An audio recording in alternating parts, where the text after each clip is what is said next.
Thank you for tuning in to any of our videos. We also want to just ask your forgiveness if anything in this comes off offensive or abrasive. It is not our intent to cause division. What we would like you to do is enter into just a relationship as a believer with us, knowing that we're as much of a work in progress as you are, and that you would continue to pray for Nehemiah Abilene.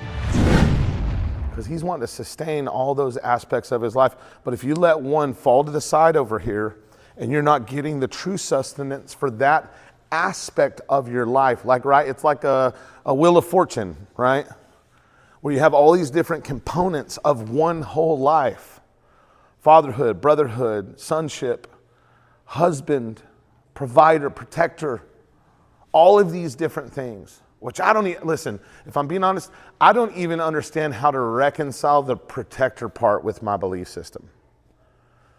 I don't know how to understand it. Like, I know this: if somebody tries to physically harm my family in that moment, I'm going to respond to it, right? But if I go there, I'm going in the future. And so I try to believe that, like, greater is he that is in me than he is in the world. And so, like, if somebody had that spirit of harm on them and they try to come, that they'll be delivered. You know, and then there's some, I know a preacher in Weatherford that stopped to help a couple guys change a flat, and he woke up 5 hours later and called 911. And when they got there, he didn't even realize they had shot him in the head. And he's still alive to this day.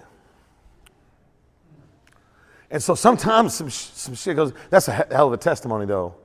You know what I'm saying? Like, I just don't, there's a part of me where fear will rise up that says, I don't want my testimony to be how I exhibited Jesus in the face of my wife or granddaughter's death. You know what I mean?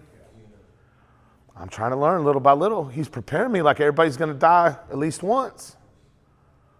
He's preparing me to be able to reflect him, to be able to be able to show you what it looks like to stand on my beliefs. Today it came in the form of an apology.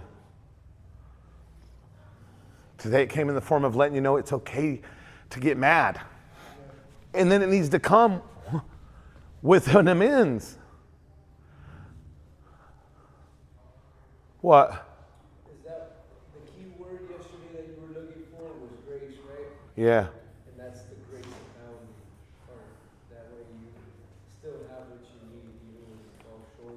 Absolutely. The grace abounding was my ability to come downstairs and not give over to shame or try to reinforce my poor decision. But the grace abounding was me being able to supply the amends. So that sounds like just like, which grows us in intimacy if you allow it. Yeah. So I can just be who you created me to be in the moments of this and my ability. I don't have to work so hard to try to achieve a certain level of Christianity. If that was the case, then it would be you that did it. If you have to work to achieve it, if you have to aspire to a level, that means it's you that's doing it, not him. I have to be in position to get to know him. And then listen, there's obedience that comes with it, right? The obedience that comes with it is me getting convicted, feeling the shame of what I did, running through what everybody thought and what everybody's going to say and then saying, you know what, none of that matters because what I did, my part in it was wrong, no matter what else happened. And I have an opportunity to set things right. And so there's still an action in it, but there's no striving for it.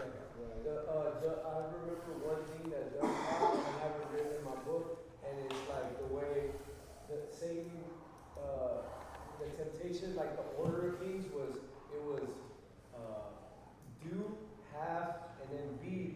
But for the kingdom, it's be, have, do. That's exactly it.